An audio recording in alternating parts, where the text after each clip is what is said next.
मध्य प्रदेश में चुनाव प्रचार अपने चरम पर है। मतदान को ज्यादा दिन नहीं बचे हुए हैं। हम मुख्यमंत्री शिवराज सिंह चौहान जी के साथ हैं, जो लगातार कैंपेन के बाद अब वापस भोपाल लौट रहे हैं। मुख्यमंत्री जी, आपका बहुत बहुत स्वागत है। हम देख रहे हैं आपको कि आप दिवाली के रोज भी प्रचार पे निकले हैं। क्या इसके पहले कभी आपने अपने पॉलिटिकल करियर में दिवाली पे प्रचार किया है? मैं समझता हूँ देश के इतिहास में शायद ये पहली घटना होगी कि दिवाली के दिन भी सभाएं हुई, चुनाव प्रचार हुआ, जबरदस्त भीड़ उमड़ी और भीड़ में भी मेरी बहनें और बच्चे बड़ी संख्या में थे, जिनको घर में काम होता है, दीपक जलाना है, पूजा करनी है, उसकी तैयारी करनी है। ये अद्भुत है, अभूतपूर्व है। और मैं भी पहली बार दिवाली के दिन निकला। इसके पहले कभी दिवाली पर घर ही रहते थे, लोग मिलने आते थे, दिन भर तैयारी करते थे, शाम को पूजा करते थे। सर, प्रचार में अब ज्यादा दिन नहीं बचे। आपने मेरे ख्याल है कि तकरीबन 125 से ज्यादा सभाएं तो आचार संहिता लगने के बाद कर ली है और कोशिश कर रहे हैं कि ज्यादा पहुंचे। तो अब बीजेपी को कहां खड़ा पा रहे हैं आप? निश्चित तौर पर जनता का जो स्नेह सड़कों पर दिखाई दे रहा है, प्यार उमड़ रहा है। आज आप में भी दिवाली की सभाएं देखी। मैं कह सकता हूं कि राजनीतिक विश्लेषक रिजल्ट के बाद चौंक जाएंगे कि ये क्या हुआ। सचमुच में लोगों का भरपूर प्यार और आशीर्वाद हमको मिलेगा, बहनों का भरपूर आशीर्वाद मिलेगा। चौंकने की वजह क्या रहेगी? क्या लाडली बहना योजना जिसका इम्पैक्ट हम लोग देख रहे हैं? देखो, ओवरऑल डेवलपमेंट एक मुद्दा है। लोग मानते हैं कि बीजेपी की सरकार ने, हमने डेवलपमेंट के बहुत काम किए हैं, लेकिन बहनों का जो प्रेम और स्नेह और विशेषकर लाडली बहना, उनकी जिंदगी में उनका अपना अकाउंट है और उसमें पैसे आते हैं, जिससे उनका आत्मसम्मान बढ़ा है और आत्मविश्वास भी बढ़ा है। उनका भरपूर प्रेम मिल रहा है। कुछ सर हमने देखा कुछ जगह को लाडली बहना नाराज भी हैं, जो नहीं बन पाई हैं वो नाराजगी भी जता रही कि हमारे भैया ने हमको क्यों नहीं चुना। तो भैया ने उनके लिए कुछ सोचा है? नहीं, इसके लिए भी दोषी कांग्रेस है, क्योंकि ये लोग भ्रम फैलाते रहे। पहले घर पैसा थोड़ी मिलेगा, ऐसे ही भर रहे हैं फॉर्म, कुछ होगा नहीं। कई बहनों ने मुझे बताया, मैंने कहा भरा क्यों नहीं? बोली इसलिए कि हमें भरोसा नहीं था कि पैसा मिलेगा। लेकिन इस चुनाव के बाद, नई सरकार बनने के बाद जो बहनें छूट गई हैं और जो पात्र हैं, हम सबको सम्मिलित करेंगे।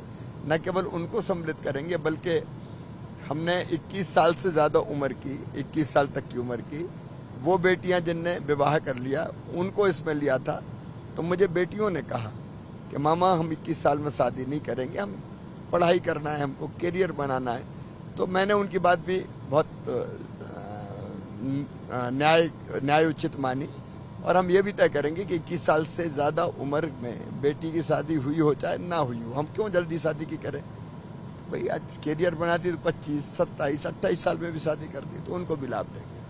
5वीं बार सरकार बनाने का दावा कर रहे हैं मध्य प्रदेश में बीजेपी की, मगर आपको नहीं लग रहा कि यदि मुख्यमंत्री का चेहरा एकदम स्पष्ट क्लियर होता कि आप फिर मुख्यमंत्री बनेंगे तो और ज्यादा सीटें आप दावा कर सकते थे?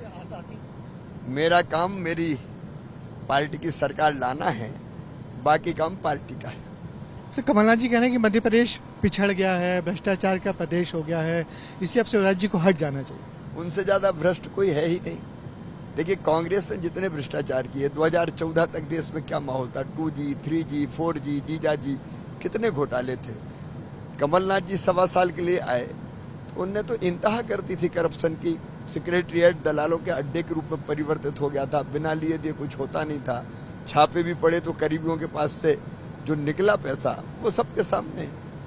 राहुल गांधी, प्रियंका गांधी खास फोकस किए हुए हैं मध्य प्रदेश पे। कल भी राहुल गांधी यहाँ आ रहे हैं। आपको लग रहा है इससे कुछ असर पड़ेगा? वो जाति जनगणना की बात कर रहे हैं, उसका कोई असर है?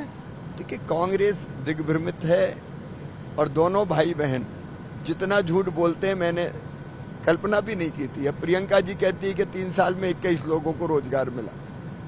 अब क्या कहते हैं?